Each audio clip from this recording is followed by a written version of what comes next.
Hola a todos, bienvenidos a J.Informe. En este vídeo vamos a hablar sobre la existencia o no de Dios. La existencia de Dios es un argumento que plantea cuestiones filosóficas fundamentales en relación con la ontología, e implica un debate entre diferentes ideas, cuya expresión habitualmente no se limita al mundo de la racionalidad, sino que se extiende al de las creencias. El teísmo y el ateísmo son las posturas teóricas favorables y contrarias a la existencia de Dios o divinidad alguna, respectivamente. Por su parte, el agnosticismo niega la posibilidad de conocer la existencia de Dios. El debate en torno a este tema ha sido objeto de argumentos a favor y en contra propuestos por filósofos, teólogos y otros pensadores. Los argumentos a favor de la existencia de Dios suelen incluir cuestiones metafísicas, empíricas, antropológicas y gnoseológicas. Las alegaciones en contra suelen incluir cuestiones empíricas y razonamientos deductivos o inductivos. Sin embargo, no existe una definición universalmente aceptada de Dios.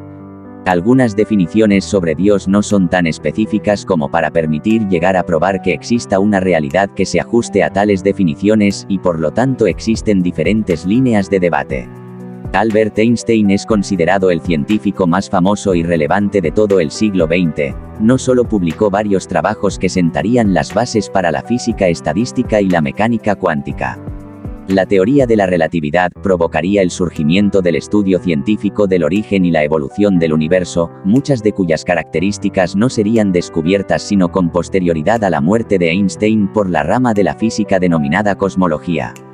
Si bien hoy se saben muchos detalles de la vida de Albert Einstein, su posición ante las religiones y la existencia de Dios sigue siendo hoy materia de controversia entre sus seguidores. El científico de origen judío, nacido en Alemania, que declaró una vez que Dios no juega a los dados, para manifestar su oposición ante los postulados de la física cuántica, que afirmaban que en el universo reinaba el caos y la incertidumbre. Para muchos de sus biógrafos era una suerte de agnóstico deísta que a la vez rechazaba enérgicamente la etiqueta de ateo. En una ocasión, de hecho, manifestó que «Mi religión consiste en una humilde admiración del ilimitado espíritu superior, que se revela en los más pequeños detalles que podemos percibir con nuestra frágil y débil mente». Aunque especificaría que creía en un Dios que se revela en la armonía de todo lo que existe, no en un Dios que se interesa en el destino y las acciones del hombre. En una entrevista publicada en 1930, Einstein, consultado si creía en Dios, hizo una ingeniosa analogía literaria, comparando a Dios con una especie de bibliotecario universal. La mente humana, no importa cuán altamente capacitada esté, no puede comprender el universo. Estamos en la posición de un niño pequeño, entrando en una enorme biblioteca cuyas paredes están cubiertas hasta el techo de libros en muchos idiomas diferentes. El niño sabe que alguien debió haber escrito esos libros, no sabe quién ni cómo, no entiende los idiomas en los que están escritos. El niño observa un plan definido en la organización de los libros, un orden misterioso que no entiende, pero apenas sospecha sutilmente. Esa, me parece, es la actitud de la mente humana, incluso de la más grande y la más culta, hacia Dios. Vemos un universo maravillosamente organizado, obedeciendo ciertas leyes, pero solo entendemos las leyes vagamente. Nuestras mentes limitadas no pueden escrutar la fuerza misteriosa que balancea las constelaciones. En 1943, cuando se le preguntó al físico cómo concebía a su Dios, Einstein respondió que Dios es un misterio, pero un misterio comprensible. No tengo nada sino admiración cuando observo las leyes de la naturaleza, pero no hay leyes sin un legislador. Años antes, durante su primera visita a la Universidad de Princeton, Einstein declaró que Dios puede ser sutil, pero no es malicioso. He aquí, como una de las mentes más brillantes de la historia no encontraba sentido al mundo, sino por la existencia de un Dios que lo había ordenado. Más actualmente, el físico Stephen Hawking, que era otra mente privilegiada, aunque negó su existencia de cierta manera más adelante, en muchas de sus teorías.